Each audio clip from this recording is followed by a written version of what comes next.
Localization news you can use, your daily dose of localization know-how for 11th July 2025. In government and procurement news, Canada's Translation Bureau is taking a new approach to acquiring translation services. The Bureau is launching a pilot program to move away from traditional competitive bidding for individual projects. Instead, it will establish a pool of pre-qualified suppliers. This agile bidding method aims to improve the quality and consistency of translations by fostering longer-term relationships with vendors. A significant shift designed to enhance efficiency and partnership within the public sector's language services.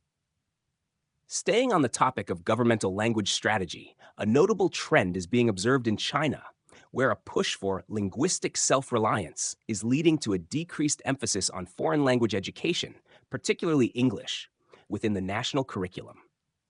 This policy shift could have long-term consequences for the global talent pipeline and the localization industry's access to bilingual professionals in the region. On the European front, the European Language Industry Association, Elia, has released a new comprehensive report. The study, titled The Business of Translation and Interpreting in the EU, offers fresh data and insights into the market landscape, providing valuable benchmarks for language service companies operating within the European Union. Shifting to technology, DeepL has offered a glimpse into the immense power required to train its advanced AI translation models.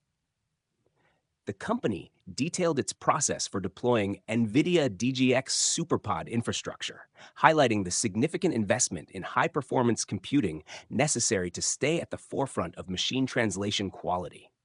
This underscores the resource-intensive nature of developing top-tier AI language solutions. In the realm of AI applications, a new service called Wonder AI has been launched, specifically targeting the translation of fiction, including novels, comics, and webtoons. This specialized service aims to tackle the nuanced and creative challenges of literary translation that general-purpose MT systems often struggle with. For less resourced languages, there's positive news regarding Uzbek. Recent developments have focused on improving and integrating Uzbek machine translation directly into CAT tools, a crucial step for increasing efficiency and support for the language's translators. Looking at the broader AI startup landscape, a recent Slator pod episode identified the 50 top language AI startups to watch in 2025, signaling vibrant innovation across the sector, from AI dubbing to advanced speech technologies. However, not everyone is focused solely on capabilities. Industry expert Stefan Huyghe shared a critical perspective on the limitations of large language models, arguing that their biggest flaw is not hallucination, but rather their fundamental lack of a world model and genuine understanding, a crucial distinction for those implementing AI solutions. In professional development, Translastars has launched a new training program through its LangOps platform. The program is designed to equip localization professionals with the evolving skills needed in a tech-driven industry. Furthering the integration of AI and education, Dorota Pavlak announced the roster of tutors for the new master's program in AI innovation for the language industry, indicating a growing academic commitment to formalizing these critical skills. Turning to professional practice and common challenges, a blog post from Localize offers a guide to effective vendor management in localization, covering the essentials from vetting partners to building strong, lasting relationships. In a similar vein, Localizy has outlined 6 common pitfalls that rapidly growing companies face in software localization. These include issues like hard-coded strings and the absence of a centralized platform, serving as a warning for scaling businesses.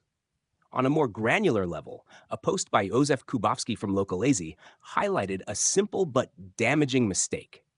A company sending a marketing email with the placeholder, company name still visible, a clear failure of personalization and localization QA.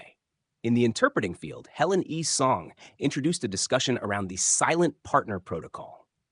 This protocol addresses how a Czech interpreter's interjections, while well-intentioned, can sometimes derail the primary interpreter's flow and disrupt a session, sparking a conversation on best practices for collaborative interpreting assignments.